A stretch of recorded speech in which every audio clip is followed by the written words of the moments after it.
talk some Nintendo. We're going to talk some Nintendo. So today, we're going to talk about the Dragon Warrior games on the Nintendo. Now, I've got Dragon Warrior 1, and I've got Dragon Warrior 2. That's it. I don't have the other two. I've also got, I wish I had them up here, but downstairs I've got the 4 NES games on the Famicom in box.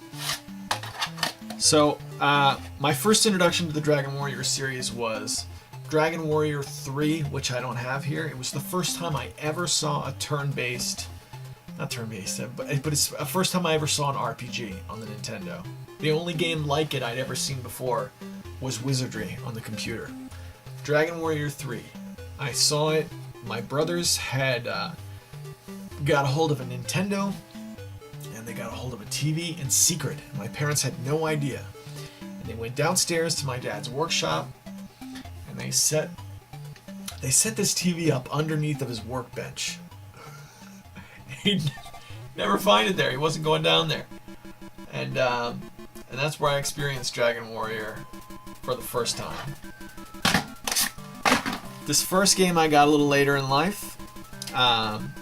Ironically, what drew me to it was the fact that it was similar to this other game that I had remembered. It had the same overture. The day and night cycle was gone. And there was only one hero. But I like it. I still like it now. People talk about it like it's, it's a sign of what was to come in RPGs, and it's not really much now. I think it is. You gotta understand about role-playing games and game design of that era. In order to extend the gameplay, they would up the numbers of enemies, because the design philosophy was that grinding was the game. That grinding was how you got from point A to point B. It wasn't quite as narrative driven as today's game is. So people have a hard time with it. And it used the save system to raise the stakes. If you died in this game, you couldn't save everywhere. You had to go all the way back to the king. You could beat the boss and still die going back to the king to save. So it knew it was a game you couldn't finish in one sitting, but it maintained a sense of stakes. It wasn't perfect. There was certainly a lot of grinding, more than was comfortable, and I gotta be honest, I couldn't see it through to the end. So it's a favorite of mine, but it certainly has its flaws. Now, Dragon Warrior 2 is like the odd duck, I guess. Well, I guess 4 would be the odd duck because I've never played 4. But 2, they introduced multiple characters. I think it even says it on the box. Seek allies for your quest. The vast journey lies ahead. Says it right there. That's what you got to do.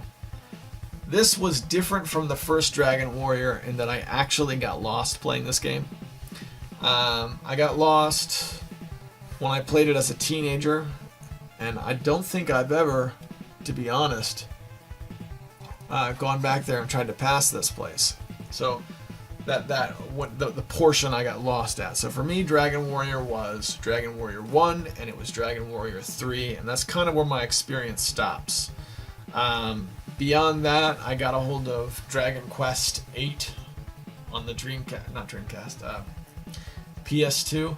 But to be honest with you, I gotta go back down to my games and look at it. I don't even know if it's called Dragon Quest or Dragon Warrior. That was another one that was like, I stuck with that one for a while, but in those later Dragon Quest games, the play clock was just so through the roof. It was like, I didn't see beating it as even an option.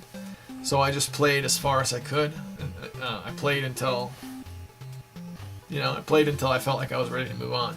And I wasn't really playing to get to the end. So that's me in Dragon Quest. I remember hearing stories about the original Dragon Warrior being given away as part of like a Nintendo Power promotion. A friend of mine got it that way. I didn't get it that way at all. I got it used for $5 from the local game store. And I think I got this one from that same game store for $10, like 15 years later. So that's Dragon Warrior. I like the I like it. It's good. It's good games. All right, see you in the next one.